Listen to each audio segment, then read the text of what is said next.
lu bon attendez lu bon lu ñaaw loo xamante ni mën naa taal Sénégal loo xamante ne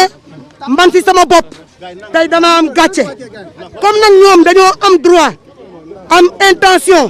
jël Ousmane Sonko togg ko ba mu ñor def ko bi teg bu ñu koy lekk bu ñu woo kenn parce que li ñu def tey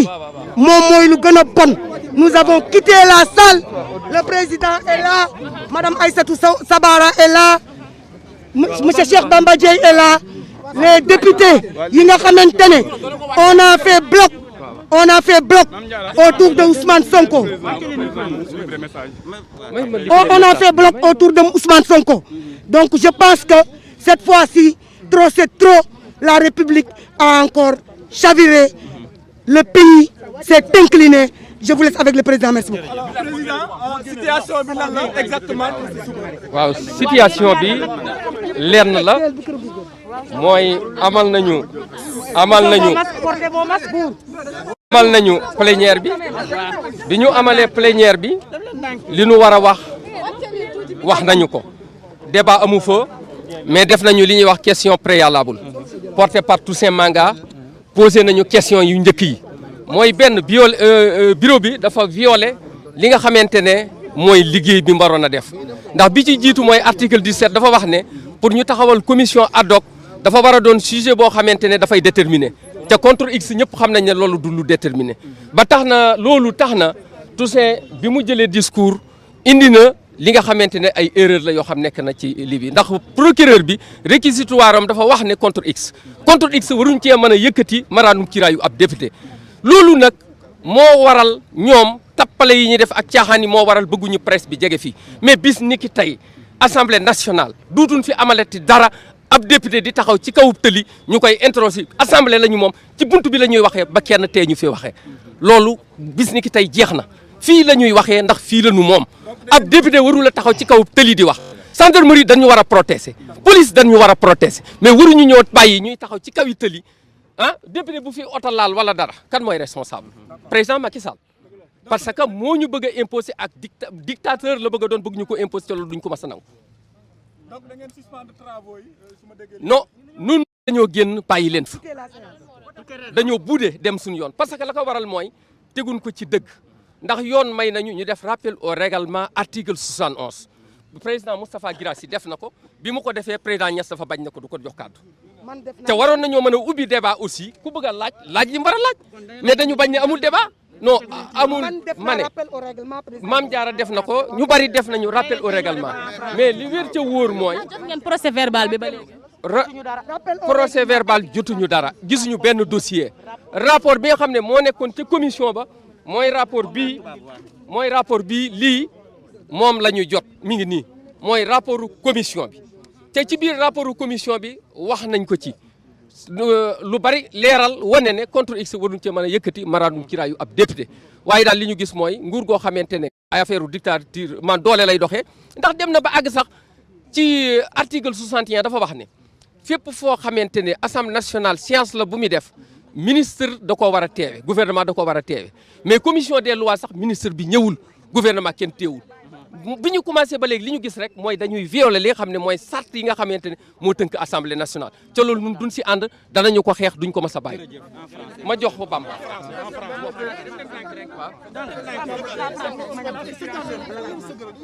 dama ni li xew ngeen ma ne li xew ngeen baal ñu àq li tax ngeen war ñoo baal àq génn bi ñu génn di dem fële ñu di ñu puus ñu reyante ba ñëw buntu assemblée loolu du démocratie doolécratie la parce que lii ñu def ñoom su fekkonte ne président Ablaye Wade bi Macky Sall yi nekkee di wut réew mi la journée du 23 juin su Ablaye Wade barricade woon assemblée kon kenn du yegg si bay laal miiru bay laal gir yu assemblée nationale parce que lui c'est un démocrate beneen bi ma jàng mooy lii c'est pas une première dans le gouvernement de Macky Sall pourquoi Ablaye Wade un homme digne de son nom ku xam Ablaye Wade xam ne ñu bëri jàppale na leen ba ñu tekki ñu jiñ ko sàcc juróom-benn téeméeri oto ñu ne deetawaa ñu jiñ ko sàcc ay objet d'art ñu ne deetawaa ñu jiñ ko sàcc ay moquette nit boo ko jiñee sàcc mbaa nga jiñ ko viol dama ne vilipendé nga ko yàq nga daram vilipender nga famille am de la Casamance où est née sa mère jusqu'au Waalo où est né son père ay bokkam yëpp seen site dafa dagg te ku xam Abdoulaye Wade xam ne il ne mérite pas ça ñu jógeeti ci loolu ñu jël Karim Wade jiñ ko 4000 milliards 4000 milliards le budget du Sénégal Karim Wade fonction yi nga xam ne moom lañ ko joxoon mu di ko liggéey les ministères Doore et Coofe et Roofe amul benn 100 francs boo xam ne jël nañ ko ci Karim Wade li nga yor foo ko jëlee waaw nit yor war nga ne nag sareen nga war a am léegi yaa ngi ak oto li nga yor na fi nga ko jëlee topp nañ ko accusé ko condamné ko jugé ko condamné ko tëj ko ba pare exilé ko vous voyez la situation que vivent les parents de Abdoulaye Wade moom waxul dara de mais dafa metti nag un père âgé de 96 ans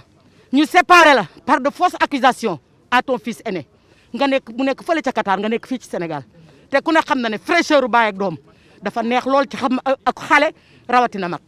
Regardez la situation de Karim Wade un père qui a perdu sa femme bàyyi fi 3 orphelines séparés de leur père ñu ngi France moom ma nga Qatar c'est le même cas de Sonko personne mënta wax ci àddina ne lii dëgg la man de mënuma ko wax parce que nekkuma fa woon mënuma apprécier am na wala amul ce qui est certain te certain mooy Adji Sarr moom affaire am jaaxal na ma parce que 4e fois bi lañ vilipendé waaw les 3 premiers contacts fu mu nekkoon lu tax waxuñu ko fan la gisanteeg Sonko waaw mais li ñu wax rek à travers la presse je dis bien à travers la presse donc ñun opposition nous soutenons Sonko xam nañ ne sax du jariñ dara ndax nous sommes minoritaires mais nous le soutenons jusqu'au bout. waaw kon je voudrais au nom des députés de l'opposition et des députés non inscrits rappeler au peuple sénégalais dont nous sommes les mandants que la démocratie a encore perdu le pied ici à l'Assemblée nationale aujourd'hui. Ce dont il s'est agi dans l'installation du comité ad hoc, dès le départ, les règles élémentaires de démocratie instaurées à travers le règlement intérieur, à travers la possibilité de faire prévaloir la question préalable et les questions préjudicielles, on nous l'a refusé. Et la question de fond, c'est que chaque Sénégalais doit savoir que ce qui se passe à l'Assemblée nationale est d'une gravité extrême. Comment veulent-ils enlever l'immunité parlementaire d'un député et qui plus est l'une des plus grandes personnalités de ce pays, qui porte sur lui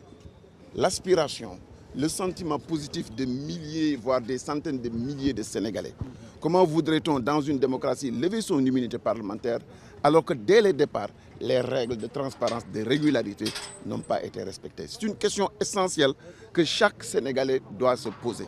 Si on veut vraiment la manifestation de la vérité, si on veut vraiment que les droits de Ousmane Sonko soient respectés, est-il possible de procéder de la sorte? On accrédite et on crédite encore la thèse du complot. Parce qu'il n'y a qu'un comploteur qui commence à frauder dès le début de la procédure. Je voudrais revenir maintenant sur le fond du dossier.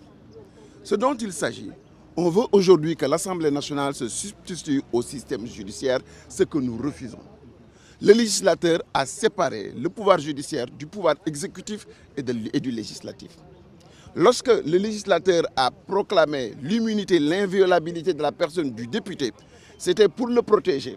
aussi bien de la furie de l'exécutif que de la furie du judiciaire. Et dans de telles dispositions, la réquisition du procureur de la République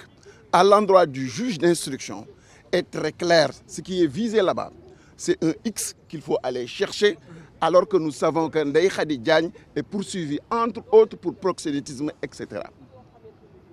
On nous dit qu'il faut séparer les pouvoirs. Pourquoi eux veulent-ils pas faire leur boulot? Pourquoi n'instrumentalisent pas? Comment un juge d'instruction qui n'a pas auditionné la plaignante, n'a pas auditionné les témoins, sur la base simplement d'allégations de sa supposée imagination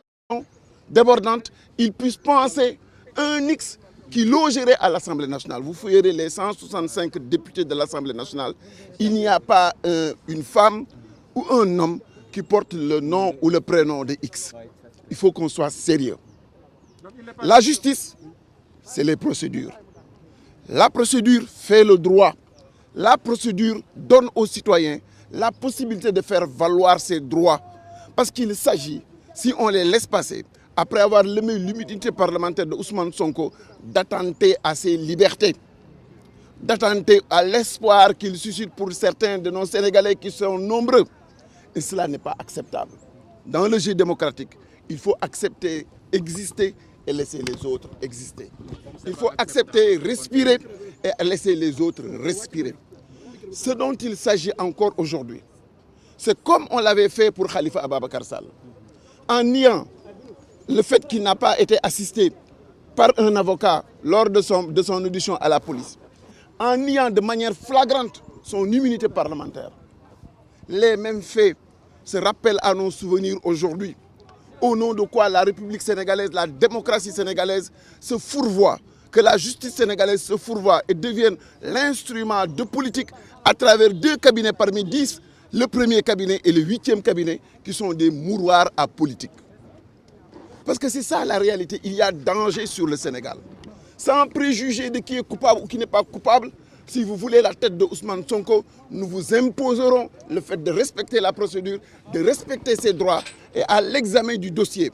on ne parle pas d'étranglement, on ne parle pas de prélèvement de sperme. Et par conséquent, quand on cherche les faits pour lesquels on pourrait incriminer Ousmane Sonko, qu'on cherche à fond et qu'on ne les trouve pas, la seule chose qui subsiste, c'est la volonté de nuire. La seule chose qui subsiste, c'est la volonté de le fragmenter, de le phagocyter, de faire avec lui le même traitement qu'on a fait avec Khalifa Ababacar Sall et le même traitement qu'on a fait avec Karim Wade. Cela n'est pas acceptable, vous les Sénégalais. Si vous pensez que parce qu'on a pris Khalifa Ababacar Sall ou qu'on revient aujourd'hui avec Ousmane Sonko, que vous êtes en sécurité, moi, cher Bamba Dièye, de vous dire que vous vous trompez. Une république, c'est un ensemble et c'est un tout cohérent. Quand il s'agit de la République, de la défense de la dignité de quelqu'un que vous avez envoyé à l'Assemblée nationale, à qui vous avez garanti une immunité, si on fragilise cette personne et qu'on fragilise son immunité, quelles que soient les causes et le procès à travers lesquels on pourra le juger, les faits sont constants, il ne saurait être coupable, puisque dès le départ de la procédure, en aucun moment ces droits ont été respectés. On ne peut pas parler de justice si on ne donne pas à l'incriminé la possibilité de pouvoir se défendre. C'est le pays tel que nous l'avons aujourd'hui. Et ce pays-là, ici, sur cette place, où des gens se sont mobilisés, un 23 juin, où le peuple sénégalais s'est réuni, c'était pour tout, sauf pour installer une dictature qui ne dit pas son nom, et le fait que la démocratie, les institutions, y compris la justice, soient au solde d'un politique. Merci beaucoup. Honorable, la plainte a visé. C'est bon. Oui. Vous savez, il faut faire la différence entre la saisine de l'Assemblée nationale et le PV et la lettre que le juge d'instruction a adressée au procureur. Il est clair que dans le dossier aujourd'hui,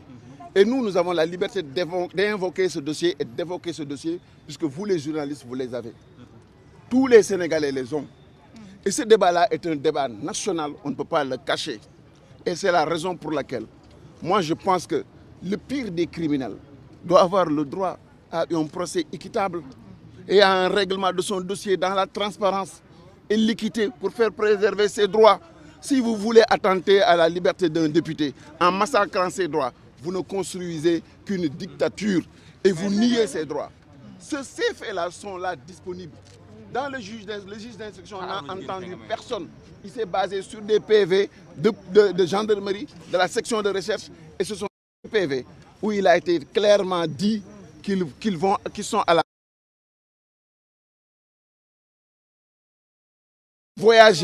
qui a voyagé secrètement pour devenir Ousmane Sonko à l'Assemblée nationale, ce que nous n'acceptons pas. Dans le dossier, le X qui est, c'est ce X-là qui est à l'Assemblée nationale. Et ce X-là, il faut qu'ils aillent le chercher, que le juge fasse son travail. Nous ne sommes pas des juges, mais nous administrons ce qui nous revient de droit. Et on ne peut pas lever l'immunité parlementaire d'un député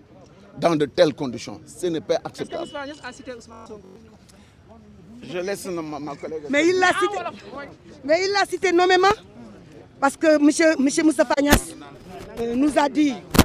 qu'il détient 2 lettres sur lesquelles le procureur cite nommément Ousmane. li ma bëgg a wax mooy en tant que député dama rus ci sama dëkk. honorable avec monsieur Guirassy. tey dama rus parce que recul démocratique bi ñu am tey man musuma gis lu mel noonu lépp fi mu ne dëkk bi fi mu toll les priorités sont ailleurs feebar yaa ngi fi feebar yu bari yaa ngi fi nit ñaa ngi dee xale yi xiif nañ les jeunes ont perdu leur repère les jeunes sont désespérés jigéen ñi yortuñu dara mais les priorités sont ailleurs bu fekkee liggéey rek moo yëkkati ñi nekk ci nguur gi ñi nekk ci kaw nañ dem seeti nañ dem faji ji les maux du pays la population qui nous a élus la population là yebalu ñu woon pour ñuy ñëw di yàq deru suñuy collègues di tuumaal suñuy collègues di toroxal suñuy collègues Sénégal loolu la njëkkati fii mu ne li ma gis fii mooy toroxal Ousmane Sonko parce que c'est le seul opposant valable ñu bëgg ko toroxal bëgg yàq deram ci Sénégal ak ci àdduna bi et ça passera pas parce que les Sénégalais sont assez intelligents te ñun yor nañ document yëpp la ñu yor léegi nañ dem seeta ji avocat ba bindal lettre ba nañ dem seeta ji kan aji moom anamu kan moo ko jox laissez-passer kan moo jox ñooñu ñëwoon ak seen oto laissez-passer ñen ñoo jël si ñooñu fekk ne couvre-feu lañ ne kan moo leen jox laissez-passer nañ dem xooli loolu nañ dem seeta ji c'est très important ana ñooñu ana ñi ko bindal lettre bi ana xale yu góor yi ñëwoon jël si ko en plein couvre-feu nañ loolu kenn xoolu ko ñun gis nañ document yëpp mi ngi ak ñun lii muy wax ni on a tous les PV lenn la procureur wax enquête bi contre X la wax juge d'instruction bi ne X nag moom mooy Ousmane Sonko te juge d'instruction bi 4 heures du matin la waajuram gaañu ñu ngi koy jaale 8 heures mu lancé daal ne X c'est Ousmane Sonko waaw moom daal mooy wax ne X c'est Ousmane Sonko kii X nañ xool kat mooy X kenn mënu jëlee unité parlementaire u député boo xam ne ay militants am sénégalais yi ñoo toog rang suba ba guddi fal ko ñu ñëw ci assemblée bi bëgg koo sànq dañ ko bëgg sànq ñu daal di ne kon nag nañ jël unité parlementaire am pour sànq ko alors que ces militants tous les sénégalais ñoo ko voté ñoo ko jox tey ji mandat bi mu ñëwee fii et attention c'est un digne fils du pays assemblée bi li mu fiy nekk li mu fiy wax loolu la ñuy bañ a déggati la vérité la ñuy bañ a dégg mais dinañ ko dégg parce que ñun duñu bàyyi benn yoon ñu koy sànq. yaay doole fi am tey ñun nag buudewuñu kitewuñu sénégalais yi ñooñu fal yaakaar ñu bëgg ñu ba tax ñu toog fi dañu wax ne lii di xew na ngeen ko xam yéen Sénégal nañ ko jël en témoin parce que man nee naa Moustapha Niasse en 2001 bu ko fàtte amoon nga sa bis nee nga sa bis boobu nag na la rappelé bisu tey bii kii dangaa jiiñ te da nga jël turu jàmbur dugal ko ci assemblée te Ousmane Sonko tur la am sant tudd Ousmane sant Sonko Moustapha Niasse moo ñu indil document ne am na X donc présidente Diema Ndiaye Ba moo nga xam ne mooy président commission des lois je ne veux pas citer nommément Moustapha Niasse mais moom ci boppam wonuñu document mais lire na ni moom il a reçu des documents pointant Ousmane Sonko la personne de Ousmane Sonko. moom dafa ne X égale Ousmane Sonko. X égale Ousmane Sonko déduire X égale yow pour yow en mathématiques X n'est pas égal à Ousmane Sonko X c'est un inconnu donc. mais nit ñi dañoo am tur am sant qui veulent sunu waajur dañoo ngénte tuddee ñu sunuy tur jox ñu sunuy sant bu ñu ñëwee ba ci biir assemblée ñu naan X ana X. li mu wax dafa yónnee juge d'instruction bi ne ko enquêter sur X na leer nañ X la ñu wax kenn tuddul Ousmane Sonko le procureur n'a pas dit Ousmane Sonko il a dit X juge d'instruction bi moo ne X c'est Ousmane Sonko. Voilà. En réalité, il y a eu le réquisitoire introductif du procureur après le rapport de la gendarmerie. Et le juge d'instruction ne pouvait pas